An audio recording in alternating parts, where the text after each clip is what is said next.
अपने आप में हथेलियों पे जलते हुए दीप की भाषा है।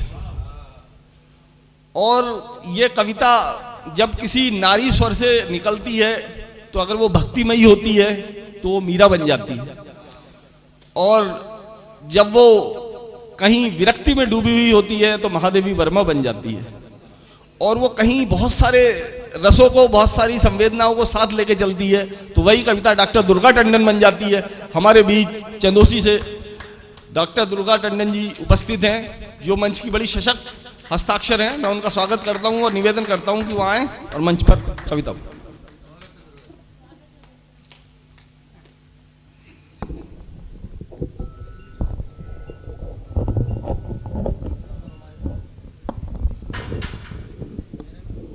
हेलो। कविता कामनी के कोमल कांत कलेवर को काव्य कुसुमों से सुसज्जित करने वाले वाणी सुपुत्र हमारे मंच पर विराजमान हैं। मैं सर्वप्रथम आप सबके मन में बसी उस माँ शारदा को प्रणाम करती हूँ और संपूर्ण मंच को प्रणाम करती हूँ जो इतनी सुंदर वाणियों से हम सबको अनुग्रहित कर रहे हैं। ये वाणियाँ तब प्रकट होती हैं जब आंदोलन होते हैं। आंदोलन किसी भी क्षेत्र में हो सकते हैं। ये आंदोलन प्रेम के क्षेत्र में होते हैं तो राधा बन जाती है, मीरा बन जाती है। ये आंदोलन देशभक्ति के क्षेत्र में होते हैं, भगत सिंह उपजते हैं। ये आंदोलन शिक्षा के क्षेत्र में होते हैं तो अब्दुल कलाम आजाद होते हैं। और ये आंदोलन जब मन में उपजते हैं तो ऐसा सुंदर मंच होता है। मैं चाहती हूँ एक बार इस सुंदर मंच के लिए जोरदार तालियां लहराइए। आपकी खामोश तालियां इस मंच को भी खामोश कर देंगी। ये दर्द तब सुना पाएंगे जब आप सुनने के लिए आतुर होंगे। आपकी आतुरता इन्हें दर्द, प्रेम, गीत, वीर सब सुनाने के लिए स्पंदित करेगी। कि जिंदगी दी है तो जीने के हुनर भी देना, पांव बख्शे हैं तो चलने को सफर भी देना। मैं तो गूंगी थी मेरे ईश्वर, मैं अब बोलूंगी तो मेरी बातों में असर भी देना। प्रयासों की श्रृंखलाएं हैं। मेरा प्रयास सदैव रहता है। मेरे समक्ष आदरणीय यूसी सक्सेना जी बैठे हैं जिन्होंने बचपन से मुझे पाला है। यदि आप इस रूप में मुझे ना पहचान पाए हो, मैं प्रभात की बहन हूँ। और बहुत छोटे बचपन से जब हम देखते हैं कि मायका है भोला सिंह जी बैठे हैं, अक्सर ग्राउंड में मेरे साथ होते हैं क्योंकि मेरे को शिक्षा का भी क्षेत्र संभालना होता है।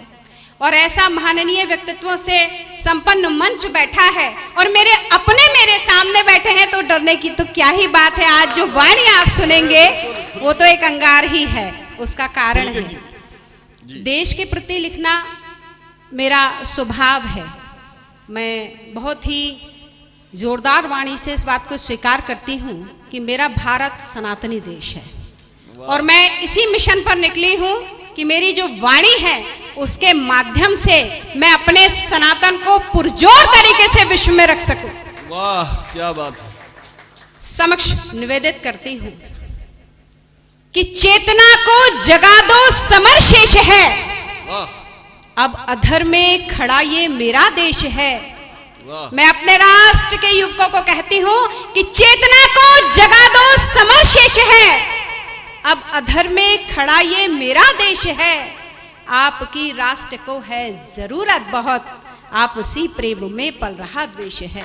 आप उसी प्रेम में पल रहा द्वेष है। यदि हिंदुत्व जातियों में बट गया तो जो राम राज्य का सपना ये कल की नगरी देख रही है, क्या वो पूरा हो पाएगा? लोग मुझसे कहते हैं अक्सर आदरणीय मंचों पर, जब मैं चाहती हूँ कि स्त्री हो, कोमल स्वरा हो, आराम से आनंद पढ़ा करो, श्रृंगार पढ़ा करो, तो मैं दो पंक्तियों के माध्यम से उन्हें जवाब देना चाहती हूँ कि आहुति रक्त की दी मुझे ज्ञान है, राष्ट्र की अस्मिता का मुझे भान है। गीत को दे रही चित्त की वेदना, राष्ट्र पर लिख रही मेरा सम्मान है, मेरा सम्मान है। जो कलम दो चार अक्षर उगल पाती है, इतने मेहननीय व्यक्तियों से संपन्न ये मंच है, आप सबको प्रणाम करती हूँ। वहाँ पर इस प्रकार की वाणी अपने भाव उद्गारों को प्रकट करना इस प्रकार से सक्षम हूँ, ये मेरे लिए थोड़ा सा कठिन है कि जब आपके मंच पर शैलेंद्र गौतम हो, हमारे आदरणीय राहुल जी उपस्थित हों, आदरणीय आलोक बेजान जी उपस्थित हों, सौरभ भैया उपस्थित हों, अशोक कृष्णम उपस्थित हों, तमाम मंच वैशाली जी उपस्थित हों, आदरणीय नंदिनी जी उपस्थित हो, आदरणीय कर्नल संजय चतुर्वेदी जी उपस्थित हो। वहाँ एक सामान्य सी शिक्षिका जो प्रयास कर रही है, मैं उसी गीत को आपके समक्ष रखना चाहती हूँ कि आखिर दुर्गा टंडन क्या कहना चाहती है आज की नारियों से, क्या उसके मन में उद्गार उत्पन्न होते हैं। दुर्गा टंडन क्या कहना चाहती है कि आप जो ये सनातन की पताका फहराती फिर रही हो, जब इसका विरोध होता है तो मैं क्या कहती कि मुझे नहीं आता कोरे स्वप्न सजाना, मैं अपनी हर अभिलाषा साकार करूंगी। मुझे नहीं आता आधे में रुक जाना, निकल पड़ी हूं तो बाधाएं पार करूंगी। ऋतुएं भी बदलेंगी अपने क्रम से, कभी मेघ गरजेंगे सरिता इतराएगी, लौट पुनः दिन बसंती बेला भी आएगी। मुझे नहीं आता आधे में रुक जाना, निकल पड़ी हूं तो बाधाएं पार करूंगी। मुझे नहीं आता कोरे स्वप्न सजाना, मैं अपनी हर अभिलाषा साकार करूंगी। क्या बात है, क्या बात। मेरा मिशन है, मैं अपने समस्त सम्मानित सदन को ये बताना चाहती हूँ कि अपनी नारी शक्ति को लेकर के मैं प्रयास करती हूँ, अपने नारी मंचों के माध्यम से प्रयास करती हूँ कि मेरी सनातन की चेतना जागृत हो। एक गीत आपके समक्ष उन नारियों की महत्ता का पढ़ना चाहती हूँ, यदि मंच अनुमति दे तुम्हें। जी, स्वागत स्वागत। मैं साधारण सी दिखती नारी की महिमा गाती हूँ, नारी क्या क्या कर सकती है आज तुम्हें बतलाती हूँ। मैं साधारण सी दिखती नारी की महिमा गाती हूँ, नारी क्या क्या कर सकती है आज तुम्हें बतलाती हूँ। मैंने चूल्हे की अग्नि से अंगारे सुलगाए हैं और पसीने की बूंदों से घर आंगन महकाए हैं। खुले गगन के मधुर गीत भी छुप छुप कर ही गाए हैं। मौन समर्पण देकर बस मैंने ताने ही पाए हैं, मौन समर्पण देकर बस मैंने ताने ही पाए हैं। जिन शब्दों के अर्थ नहीं समझे उनको समझाती हूँ, अनसुलझी गाथा पूजित नारी की यूं सुलझाती हूँ।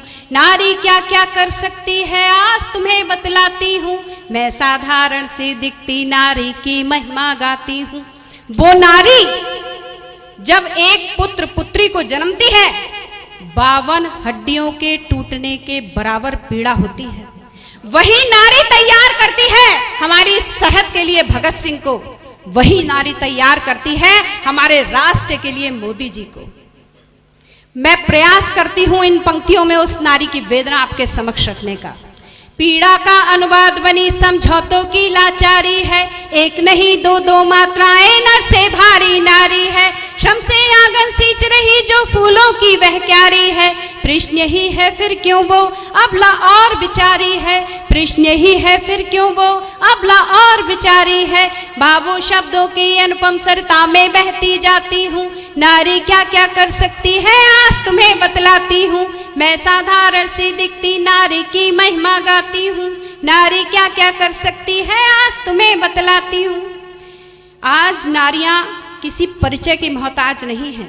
एक रिजॉर्ट की अधिष्ठात्री यहाँ बैठी हैं कविता त्यागी जी, जब ये परिवार सहित यहाँ आगे बैठती हैं और कहती है नहीं आप कवि सम्मेलन कराइए और ऐसे काव्य शब्दों को बुलाइए जिससे सृजनात्मकता का विकास हो, राष्ट्र का विकास हो, तब मैं ये कहती हूँ तीनों लोकों में भी जिसकी अनुपम महिमा गाई है, शासन के गलियारों में जो मुखर खड़ी मुस्काई है, नवमंडल पर भी जिसने अपनी आभा बिखराई है, सागर के तम में भी जिसने अपनी पहुंच बनाई है, उस नारी की गहरी पीड़ा अब तुम तक पहुंचाती हूँ। जलकर भी जो दे उजियारा उस दीपक की बाती हूँ। नारी क्या क्या कर सकती है आज तुम्हें बतलाती हूँ, मैं साधारण सी दिखती नारी की महिमा गाती हूँ। मैं चाहती हूँ यदि आप अपनी माँओं के प्रति अपना प्रेम समर्पित करना चाहते हो कि ये 2 पंक्तियाँ मेरे साथ गुनगुनाइए। आपकी माँ वही साधारण नारी है जो मेरे गीत में है। मैं साधारण सी दिखती नारी की महिमा गाती हूँ, गाइए मेरे साथ। मैं साधारण सी दिखती नारी की महिमा गाती हूँ, नारी क्या क्या कर सकती है आज तुम्हें बतलाती हूँ। बहुत बहुत धन्यवाद। समझ आ गया कि आप अपनी माँ से बहुत प्यार करते हैं। आज सारा विश्व, मैं मूलतः श्रृंगार नहीं लिखती, मैंने पहले ही कहा कि मैं अपनी सनातन की जड़ों को चैतन्य करने के लिए मंचों पर हूं।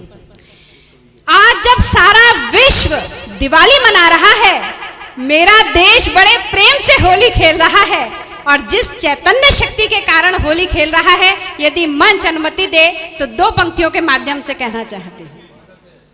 सत्य सनातन के रक्षण का जिसने भार उठाया है, सत्य सनातन के रक्षण का जिसने भार उठाया है, देवतुल्य सा एक पुरुष मेरे भारत में आया है, देवतुल्य सा एक पुरुष मेरे भारत में आया है।